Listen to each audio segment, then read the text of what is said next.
দ্বিতীয়, ঈশ্বর আশীর্বাদ দেবেন কিভাবে? পরিস্থিতিকে পরিবর্তনের দ্বারা। ভাই, একবার ভেবে দেখো রুতের পরিস্থিতি কি ছিল। কেউ সাথী ছিল না, সেই খাবারও খেতে পেত না, কেউ দেখাশুনো ছিল না, ওর পরিস্থিতি একদমই ঠিক ছিল না, ওর ঘর পুরো ভেঙে গিয়েছিল, সন্তান ছিল না, আর আমি জানি তার স্বামীও ছিল না, ঘরে কোনো পুরুষ ছিল না। এমন পরিস্থিতি, কত দুঃখ সে পেয়েছিল। ভাই, কারো ঘরেতে স্বামী থাকে, স্ত্রীও থাকে, ঘরেতে শ্বশুর শাশুড়ি দুইজনই থাকে, কিন্তু সন্তান থাকে না। 4 জন ঘরেতে আছে, কিন্তু ওই স্বামী স্ত্রীর সন্তান না থাকাতে কিভাবে তাদের সেই অশুভ ছায়া ওই ঘরের মধ্যে আলাদা আলাদা বিষয়তে ঘিরে থাকে। ওই ঘরেতে দাদু ঠাকুরমা ভাবছে বাচ্চা খেলবে, তবে কত ভালো লাগবে, পিতা মাতাও তা ভাববেন, আত্মীয়রা তা ভাবেন। ভাই, সন্তান না থাকলে এক প্রকারের শূন্যতা থাকে ওই ঘরেতে। এমন পরিস্থিতির মধ্যে থেকে আজ কেউ চলেছেন তো পুরো মন থেকে চাইছি, প্রার্থনা করছি যেন ঈশ্বরের সন্তানকে এমন পরিবারে যেন অনুগ্রহ করতে পারে। ঠিক আছে, ঘরের মধ্যে বয়স্ক লোকরা আছে, স্বামী মারা গেছে, কমপক্ষে ঘরে তো বয়স্ক লোক আছে, সাহায্য করার লোক আছে, দেখাশুনো করার লোক আছে। সাহসে থাকো, আমি তোমার সঙ্গে আছি, এই জায়গা সবই তোমার। এমন বলারও সেখানে কেউ নেই, সন্তানও নেই, স্বামী নেই, একাত্ম জীবন। আর কেউ ছিল তো, এক বিদ্যা হয়ে গেছে শাশুড়ি। ওই ঘরের পরিস্থিতি অনেক খারাপ ছিল। আমাকে কে ঠিক করবেন? এর উত্তর আগের সপ্তাহে দেখেছি। এই পরিস্থিতি কে পাল্টে দেবে? নষ্ট হয়েছে এই পরিস্থিতির মধ্যে আছে এই পরিবারকে কে পাল্টে দেবে? এই দিনহীন পরিস্থিতি থেকে আমাদেরকে কে বার করবে? এই একাত্মবোধ থেকে, এই দুঃখের পরিস্থিতি থেকে আমাকে কে বার করবে? রুতের পরিস্থিতি যে ঈশ্বর দেখেছেন, জেনেছেন। প্রিয় ভাই ও বোনেরা, আপনার পরিস্থিতি কেমন আছে? আপনার পরিবারের পরিস্থিতি কেমন আছে? আমার ঈশ্বর দেখছেন। আপনার চাকরির জায়গাতে পরিস্থিতি কেমন আছে? আমার ঈশ্বর দেখছেন। আপনার হৃদয়ের মধ্যে কোন ধরনের দুঃখ আছে, কোন ধরনের কষ্ট আছে, আমার ঈশ্বর তা দেখছেন। আমার ঈশ্বর আশীর্বাদ দেবেন। কিভাবে আশীর্বাদ দেবেন? আপনার পরিস্থিতিকে পরিবর্তনের দ্বারায় ঈশ্বর আপনাকে আশীর্বাদ দেবেন। কিভাবে দেখবেন? আসুন আবার পড়ছি 2:14। পরে ভোজনের সময় বোয়াস তাহাকে কহিলেন, তুমি এই স্থানে আসিয়া রুটি ভোজন করো এবং তোমার রুটি খণ্ড শিকরায় ডুবিয়া লও। তখন সে সেদকদের পাশে বসিলে তাহারা তাহাকে ভাজা শস্য দিল। তাহাতে সে ভোজন করিয়া তৃপ্ত হইল এবং কিছু অবশিষ্ট রাখিল। কে ছিল ও? বিধবা ছিল। কে ছিল ও? একজন মোয়াবীয় ছিল। বাস্তবে জিহুদীদের সঙ্গে মোয়াবীর সঙ্গে কোনো সম্পর্ক রাখবে না, কেননা এ ঘৃণিত ছিল। ও বিদেশী ছিল। ওর আশপাশে সমস্ত পরিস্থিতি সবকিছু বিপরীত কূলে ছিল। কিন্তু শুনুন, এমন স্ত্রীকেই সদাপ্রভু তুমি আমার ঈশ্বর আছো এই বলে বিশ্বাসের সাথে, হাতে একটিও টাকা নেই এমন পরিস্থিতিতে ও এক এক ধাপ আগিয়ে গেছে। কেউ তার ক্ষেতেতে শীষ কুড়াতে দেবে এই ভেবে নিয়ে খুঁজতে থেকে যখন ও যাচ্ছে, একটা ক্ষেতে ও পৌঁছিয়েছে, শীষ কুড়াচ্ছে। ওই ক্ষেতের মালিক ওখানে এসছে। ও অনেক ধনবান ছিল এবং আত্মিক লোক ছিলেন। রুতের পরিস্থিতি ঈশ্বর কিভাবে পাল্টে দিয়েছে জানেন? মালিকের কাছে নিয়ে গিয়ে তাকে বসিয়ে দিয়েছে। ওই মালিকই ওকে খাবার দেবে এমন পরিস্থিতি করে দিয়েছে। আর শুধু তাই না, ও খেয়ে যখন তৃপ্ত হয়ে উঠেছেন, ওদের দাসদের ডেকেছেন আর বলেছেন, হ্যাঁ মালিক, তুমি একে একদম অপমান করবে না, একে তুমি শীষ কুড়াতে দেবে। শুধু তাই না, মাঝে মাঝে জেনে শুনেই কিছু শীষকে তোমরা ছেড়ে দেবে, রেখে দেবে। শুধু তাই না, আজ যদি ওর আরও দরকার হয়, আরও শীষগুলো দরকার হয়, তো রাগ করবে না। ও যা প্রয়োজন, যা কিছু দরকার আছে সব কুড়াতে দেবে। কেন জানো? আমি ওর পরিস্থিতিকে পাল্টানোর আশা করছি। আমি ওর দীনহীন অভাগা অবস্থাকে পাল্টানোর জন্য আশা করছি। বোয়াস কিসের সাদৃশ্য আছে জানেন কি? আমার আপনার উদ্ধারকর্তা প্রভু যীশু খ্রিস্ট এর সাদৃশ্য আছে। ভাই রুথ শীষ কুড়াতে চলে গেলেন, ওর কাজ করতে ও চলে গেছে, কিন্তু শুনুন, ও সে তত্ত্ববোধন করার ঈশ্বর কি করেছেন তা জানেন কি? ওর অজান্তেই ওর পিছনে ওর পরিস্থিতিকে পাল্টানোর জন্য সবকিছু প্রস্তুত করছেন। ভাই আপনি বুঝতে পারছেন না ঈশ্বর আপনাকে কিভাবে তত্ত্ববোধন করছেন। আপনি বুঝতে পারছেন না ঈশ্বর আপনার পিছনে থেকে আমার জীবনকে পরিস্থিতিকে পাল্টানোর জন্য কিভাবে ঈশ্বরের পরিকল্পনা তৈরি করেছেন। আপনি হয়তো জানেন না, আপনি বুঝতে পারছেন না, আপনি হয়তো দেখতেও পাচ্ছেন না। রুতু তা জানতেন না। কি ব্যাপার, এরা সবাই আমার জন্য শীষকে ছেড়ে দিয়েছে। যেখানেই দেখছি শীষ আছে, শীষ আছে। একবেলা খাবারের জন্য আমি শীষ কুড়াতে এসে কি ব্যাপার, এরা সবাই আমার জন্য শীষ দিচ্ছে, ভুলে গেছে না হয়তো ছেড়ে যাচ্ছে। কি হচ্ছে ও তা জানতো না। ওর পরিস্থিতিকে পাল্টানোর জন্য, ও দিনহীন অবস্থাকে পাল্টানোর জন্য ঈশ্বর বিশেষ গুণকে দেখিয়েছেন, ও তা জানতেন না। ভাই আমি একটা সত্য বলতে চাই, আপনি হয়তো দেখতে পাবেন না, হয়তো বুঝতেও পারবেন না, কিন্তু একটি কথা সত্যি আছে। আপনার দিনহীন কষ্টের পরিস্থিতি থেকে আপনাকে মুক্ত করার জন্য ঈশ্বরের যে কাজ করা দরকার, প্রতিটি কাজ আর ভালো আপনার পিছনে তা করছেন। এ সত্য আছে। ভাই এক পিতাকে অন্যায়ভাবে জেলে ফেলেছেন, ওর স্ত্রী আর সন্তান একা হয়ে গেছে, ওর ক্ষেত আর জমি জায়গা বন জঙ্গল হয়ে যাচ্ছে, সন্তান কিছু বুঝতে পারছে না। তখন ও জেলখানাতে পিতার কাছে একটা চিঠি লিখেছেন, পিতা আপনি এখান থাকতে তো প্রেম করে অনেক বড় করেছেন, আপনি যত সময় এখানে ছিলেন পরিবারে কোনো কিছু কম হতে দেননি, কিন্তু অন্যায়ভাবে আপনার জেলখানা দিয়েছেন। এখন আমি চাষ করব কিভাবে, বীজ বপন করব জানি না। ঘরেতে বীজ আছে, বীজ বুনতে হয়তো তাহলে ক্ষেতকে চাষ করতে হবে, কিভাবে চাষ করব তা জানি না। যখন আপনি ছিলেন আপনি সব করতেন। মা অনেক কাঁদছে, একবেলা খাবারের জন্য এখন মুশকিল হয়ে গেছে। বীজ বপন করব ভাবছি, কিন্তু আমাদের ক্ষেত সব জঙ্গল হয়ে গেছে, চাষ করার শক্তি আমার নেই। আমি অনেক চিন্তিত, দুঃখিত আছি। আপনি আমাদের সঙ্গে থাকতে কোনো চিন্তা ছিল না, কোনো কিছু কম ছিল না। পিতা কবে আসবে পিতা আপনি? পুত্র কাঁদতে কাঁদতে চিঠি লিখেছেন। পিতা কি করবেন, ও তো জেলখানে আছে, কিন্তু ওই পিতা পরিবারকে অনেক প্রেম করতেন। কি করবে বুঝতে পারছে না। ও আবার চিঠি লিখেছেন, কি আছে জানেন? পুত্র দয়া করে, বাবু দয়া করে খেতেতে আর যাবে না, ওই খেতেকে ভুল করে আবার তুমি চাষ করবে না, কেননা আমাদের খেতেতে সোনার বড় হাড়ি পোতা আছে। তুমি অজান্তে যদি চাষ করো, যদি হাড়ি বাইরে আসে তো ওইটা দেখে অন্য লোকরা তোমাকে মেরে ফেলবে, আর সমস্ত সোনা নিয়ে তারা চলে যাবে। এই জন্য তুমি তাড়াহুড়ো করো না, কষ্ট হলেও সহ্য করো, আমি তাড়াতাড়ি বাইরে চলে আসব। এই বলে ওর পিতা একটা চিঠি লিখে দিয়েছে। এই চিঠি পুত্রে পাওয়ার আগেই ওই জায়গায় যে আছে সে জেল রক্ষক, ওই জায়গায় যে পুলিশ লোক আছে, এরা সবাই ওখানে চলে এসছে। আসার পর ওই ক্ষেতে যে লুকানো আছে সে হাড়ির জন্য ওই ক্ষেতকে খোঁড়া শুরু করে দিয়েছেন, খুঁড়তে শুরু করেছেন। খুঁড়ছে সারা ক্ষেত খুঁড়ে ফেলেছেন, চাষ করেছেন। পুত্র কিছু বুঝতে পারছে না, জিজ্ঞেস করছে তুমি কিভাবে, কেন খুঁজছো, কি হয়েছে? কোনো উত্তর পায়নি। দ্রুতই সে পিতার কাছে চিঠি লিখেছে, পিতা পুলিশ লোকেরা এসছেন, রেভিনিউ ডিপার্টমেন্টের লোক এসছেন, অধিকারীরা এসছেন, আপনার ক্ষেত সম্পূর্ণ খুঁড়ে ফেলেছে পিতা। কেন খুঁজছে আমি তা বুঝতে পারছি না, কি হচ্ছে আমি বুঝতে পারছি না, কি হয়েছে পিতা? এভাবে পিতাকে চিঠি লিখেছেন। পিতা আবার তাকে চিঠি লিখেছেন, পুত্র আমাকে অন্যায়ভাবে জেলখানায় দিয়েছে, আর আমি যদি থাকতাম তাহলে খুব ভালো করে চাষ করতাম।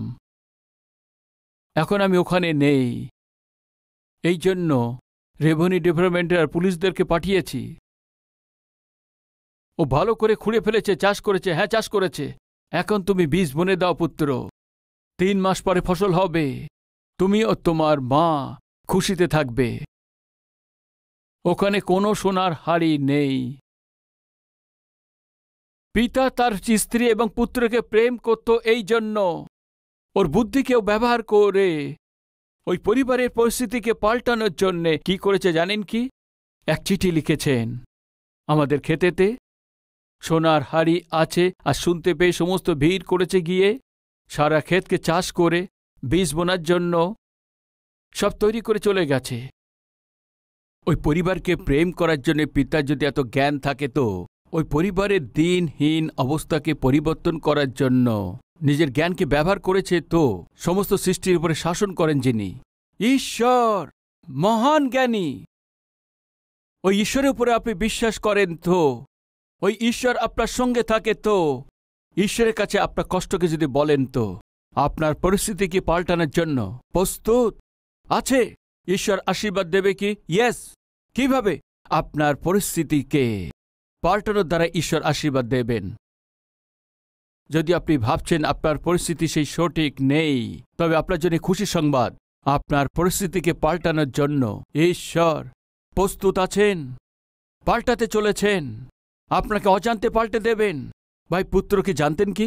না, জানতেন না। ওই পুত্র জানত কি কেন সে খুঁজছে? না, জানতেন না।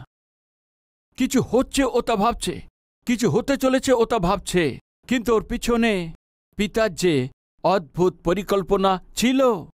আজকে আপনার জীবনে কি হচ্ছে আপনি তা জানেন না। আজ আপনার জীবনে, আপনার কাজেতে, আপনার ব্যবসাতে, আপনার পরিবারেতে কি হচ্ছে আপনি তা জানেন না। আপনি ঈশ্বরের উপরে বিশ্বাস করার লোক থাকেন তো, আর যদি আপনি ঈশ্বরের উপরে নির্ভর করার ব্যক্তি থাকেন, তো ঈশ্বরের উপরে ভরসা করার ব্যক্তি হন, তো আপনার চোখের সামনে যেটা হচ্ছে আপনি হয়তো বুঝতে পারছেন না, তবুও সম্পূর্ণ মনের সাথে প্রভুর কাছে গিয়ে, পিতা আমি কিছুই বুঝতে পারছি না, কি হচ্ছে আমি কিছুই বুঝতে পারছি না, সব যেন অদ্ভুত লাগছে, কিছুই বুঝতে পারছি না। এইভাবে ঈশ্বরের কাছে গিয়ে প্রার্থনা করলে ঈশ্বর বলবে তুমি বুঝতে পারছো না, কিন্তু একদিন তুমি বুঝতে পারবে এইসব আমি করেছি। ভাই, কেউ আছেন কি? আজকে আমার জীবনে যা ঘটছে আমি বুঝতে পারছি না, আমার পরিবারে কি হচ্ছে আমি বুঝতে পারছি না, সব কিছু গণ্ডগোল লাগছে, ছিন্ন ভিন্ন লাগছে, কিছুই বুঝতে পারছি না। প্রভু কেন এমন হচ্ছে? ঈশ্বর আপনাকে বলবেন কি জানেন কি? তোমার পরিস্থিতিকে পাল্টানোর জন্য আমি এসব হতে দিয়েছি। তুমি আমার চরণেতে আসো, আমি বিশ্বাস করি তোমার জীবনে ভালো হবে, এসব হতে দিচ্ছি। ঈশ্বর আশীর্বাদ দেবেন কি? কিভাবে? সবচেয়ে প্রথমে আপনাকে তত্ত্ববোধন দ্বারায়, আর দ্বিতীয় আপনার পরিস্থিতিকে পাল্টানোর দ্বারায়, আর তৃতীয় আপনার সম্মানকে রক্ষা করার দ্বারায়, আপনার সম্মানকে রক্ষা করার দ্বারায়। ভাই, নয়মি, এলিমেলক, এই দুইজনেই ওই জায়গাতে দুর্ভিক্ষ পড়ার জন্যই বেথলেহেমকে ছেড়ে দিয়ে এরা বাঁচার জন্য ভেবে তারা মোয়াবে চলে এসছে। এ সঠিক নির্ণয় নয়, আত্মিক নির্ণয় ছিল না। এরা স্বয়ং ঈশ্বর থেকে দূরে সরে গেছে। দূরে সরে গিয়ে তাদের জীবনেতে কি করতে পেরেছেন? কিছুই করতে পারেননি। নয়মি তার স্বামীকে হারিয়েছে, নয়মি তার পুত্রকে হারিয়েছে, সব কিছু হারিয়েছে। শুনুন, যখন আমরা ঈশ্বর থেকে দূরে সরে যাই, যখন আমরা ঈশ্বরের ইচ্ছা থেকে দূরে সরে থাকি, আর ঈশ্বরের উপস্থিতি আর তার বাক্য থেকে দূরে সরে থাকি, প্রার্থনাশীল জীবন থেকে দূরে থাকি, আমরা আমাদের নিজের হাতেতেই কষ্ট দুঃখকে ডেকে আনছি। যখন আপনি ঈশ্বর থেকে দূরে থাকেন, পড়াশোনায় অসফলতা হন। ঈশ্বর থেকে দূরে থাকলে চাকরিতে অসফলতা আসে। ঈশ্বর থেকে দূরে থাকলেই ব্যবসাতে অসফলতা আসে। ঈশ্বর থেকে দূরে থাকলেই পরিবারেতে দুঃখেতে পরিপূর্ণ হয়ে যায়। ঈশ্বর থেকে দূরে থাকলেই আপনার সন্তানদের জীবন ছিন্ন ভিন্ন হয়ে যায়। পড়াশোনায় অসফলতার জন্যই, এক্সামে পরীক্ষা ফেল করতেই কি হয় তা বলুন, সম্মান হারিয়ে ফেলেন। আপনার সন্তান আপনার কথা ছাড়াই ওই মেয়ের সঙ্গে প্রেম করেছে, ওই ছেলেটির সঙ্গে প্রেম করেছে, ওকে বিয়ে করবে ভেবে নিয়ে আপনাকে না বলে ঘর থেকে বেরিয়ে গিয়ে কোনো ছেলে মেয়ের সঙ্গে বিবাহ করে নিলে কি হয়? আপনার সম্মান মাটিতে মিশে যায়। চাকরিতে ঘুষ নেবার সময় আপনি ধরা পড়েছেন, কি হয়ে থাকে? সম্মান চলে যায়। ব্যবসাতে ঋণ নিয়ে ঋণকে শোধ করতে না পেরে আপনি ব্যবসা বন্ধ করে দিয়েছেন, যে ঋণ দিয়েছে সে ঘরে চলে আসে, কি হয়ে থাকে? অপমানে পড়ে যেতে হয়। ঈশ্বর থেকে যখন এক ব্যক্তি দূরে থাকেন, ও সম্মান হারিয়ে ফেলে, সম্মানকে নষ্ট করে ফেলে, নিজের পরিচয়কে হারিয়ে ফেলে। এই হয়েছে নহমীর জীবনেতে। ও ও বলছে আমি সম্পূর্ণভাবে এখান থেকে গিয়েছিলাম, কিন্তু এখন খালি হাতে, শূন্য হাতে সবকিছু হারিয়ে আমি ফিরে এসছি। জীবনের জন্য গিয়েছিলেন না? থাকো, যেও না, একথা তুমি গুরুত্ব না দিয়ে, না আমি যাব, বিদেশে যাচ্ছি, ওখানে গিয়ে আমরা খুশিতে থাকব, এই কষ্টতে, এই দুঃখতে থাকব না। আমরা বিদেশে চাকরি পেয়ে গেছি, ভিসা পেয়ে গেছি, ওখান থেকে আমাদের ডাকছে, এই বলে তোমরা চলে গিয়েছিলে না? কি নাওমি, খালি হাতে ফিরেছ? তোমাকে কেউ চিনতে পারছে না এমন পরিস্থিতি এসছো? পরিচিতি হারিয়ে, সম্মানকে হারিয়ে, কমপক্ষে আশেপাশের লোক যেন পরিচিত না হয় এমন অবস্থাতে ফিরে এসছে নাওমি। আজ আমাদের মধ্যে কেউ আছেন কি যে সম্মান হারিয়েছেন? আপনার পুত্র যা করেছে তার জন্য, আপনার কন্যা যা করেছে তার জন্য, আপনার স্বামী যা করেছে ওর জন্য, আপনার স্ত্রী যা করেছে তার জন্য, চাকরিতে ভুল কাজ করেছে এর জন্যই। কেউ সম্মান ইজ্জত হারিয়েছেন কেউ আছেন কি? কেন আপনি সম্মান হারিয়েছেন? কেন আপনি এভাবে সম্মানকে হারিয়েছেন? কেন এভাবে আত্মীয়ের মধ্যে, বন্ধুদের মধ্যে, সহকর্মীর মধ্যে আপনার সম্মানকে হারিয়ে কেন আপনি হারিয়েছেন? ঈশ্বরকে দূরে সরে গিয়ে যে কাজ করার দরকার সেটাই করেই, মন্দতম কাজকে করে আজ আপনার সম্মান পরিচিতিকে, সমাজেতে ভালো নামকে হারিয়ে অপমানের সহিত চলছেন।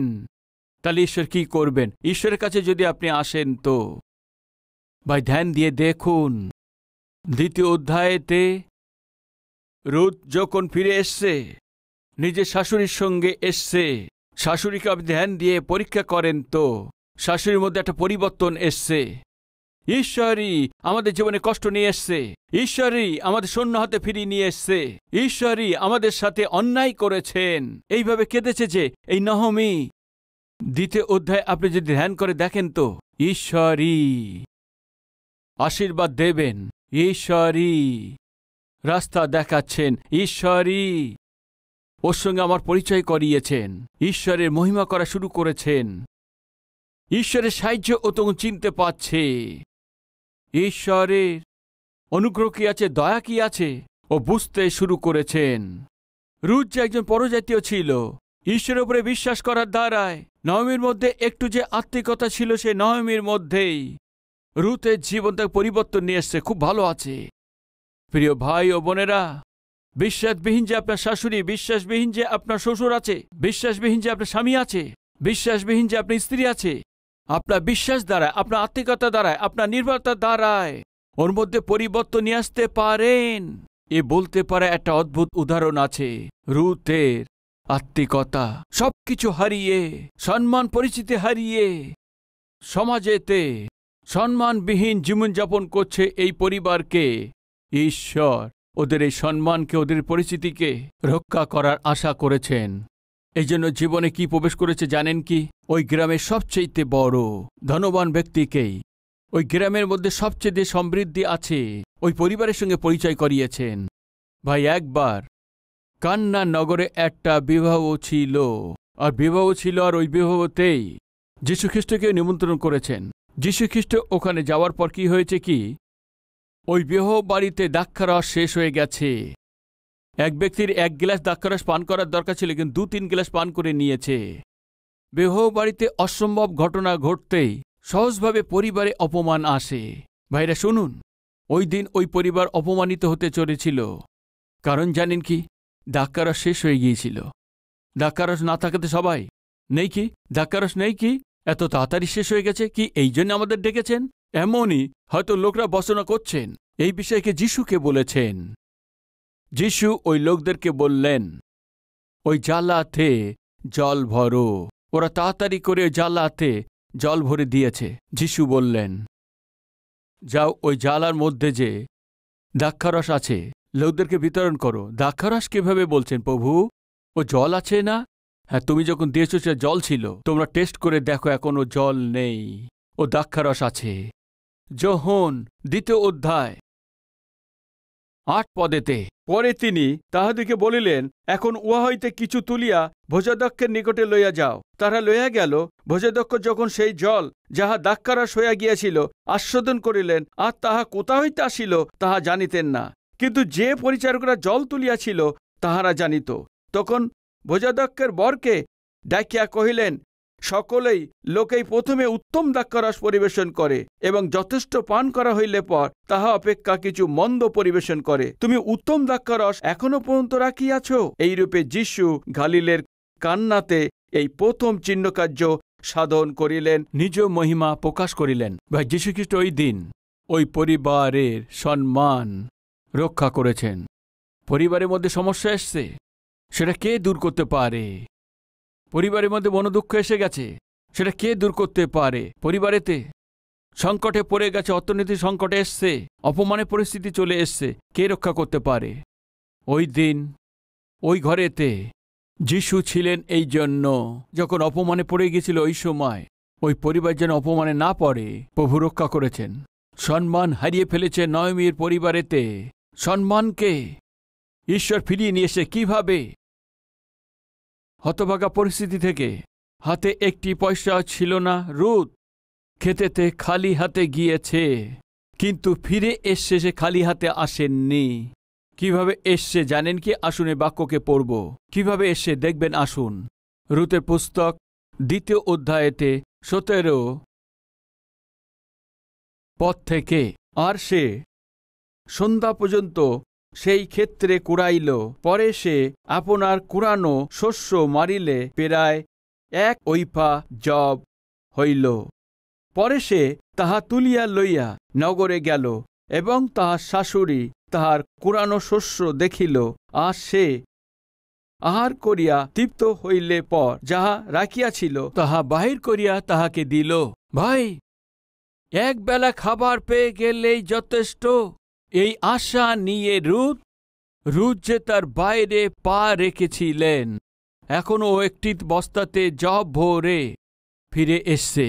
1 ওইফা জব বলতে 7 দিন ধরে সম্পূর্ণ খাবার খেতে পারে, সকালে দুপুর রাতেতে সম্পূর্ণ খাবার খেতে পারে।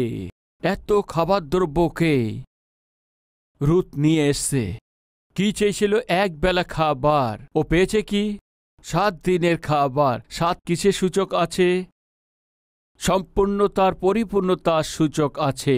আজকে যারা আমার কথা শুনছেন ভাই ও বোনেরা, আপনার কাছে 1 টাকা না থেকেও লোকদের কথা সহ্য করতে না পেরে, নিন্দা করছে, সেই নিন্দা সহ্য করতে না পেরে, তাদের উত্তর না দিতে পেরে যন্ত্রণায় পড়ছেন, যে আপনি আপনার জীবনকে ঈশ্বর পাল্টাতে চান, আশা করছে। কিভাবে? আশীর্বাদের দ্বারায়। কিভাবে আশীর্বাদ দেবেন? আপনাকে সংশোধন করার দ্বারায়। কিভাবে আশীর্বাদ দেবেন? আপনার পরিস্থিতি পাল্টানোর দ্বারাতে। কিভাবে আশীর্বাদ দেবেন?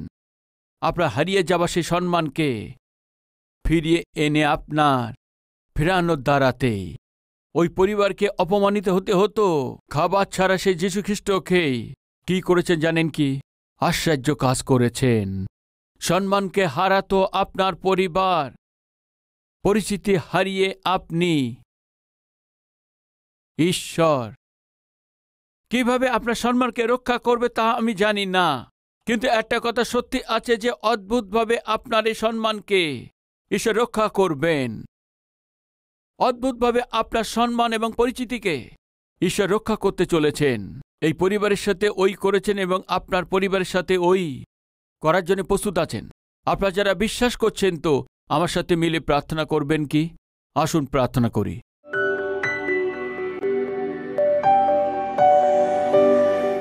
মহান পবিত্র ঈশ্বর পিতা, বহু সোজা স্পষ্টভাবে আমাদের সঙ্গে কথা বলার জন্য আপনার ধন্যবাদ।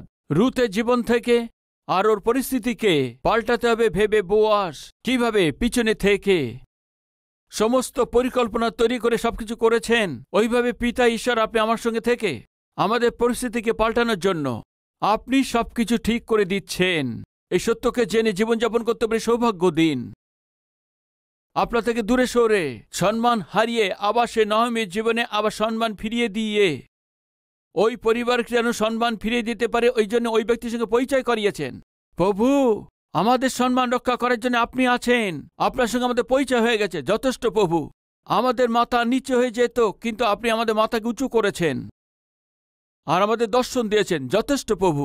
পরিচিতদের মধ্যে আমাদের মাথা নিচু না করতে এমন অনুগ্রহ আমাদের প্রত্যেককে দিন। আমাদের পরিবারের সম্মানকে, আমাদের সন্তানদের জীবনে সম্মানকে, আমাদের চাকরি ব্যবসা সম্মানের সহিত আমরা এগিয়ে যেতে পারি। আমাদের সাহায্য করুন। এই বাক্য অনুসারে আমাদের জীবনে সবকিছু ফলবন্ত করে দিন। যীশু খ্রিস্টের নামেতে চাইছি পিতা, আমেন।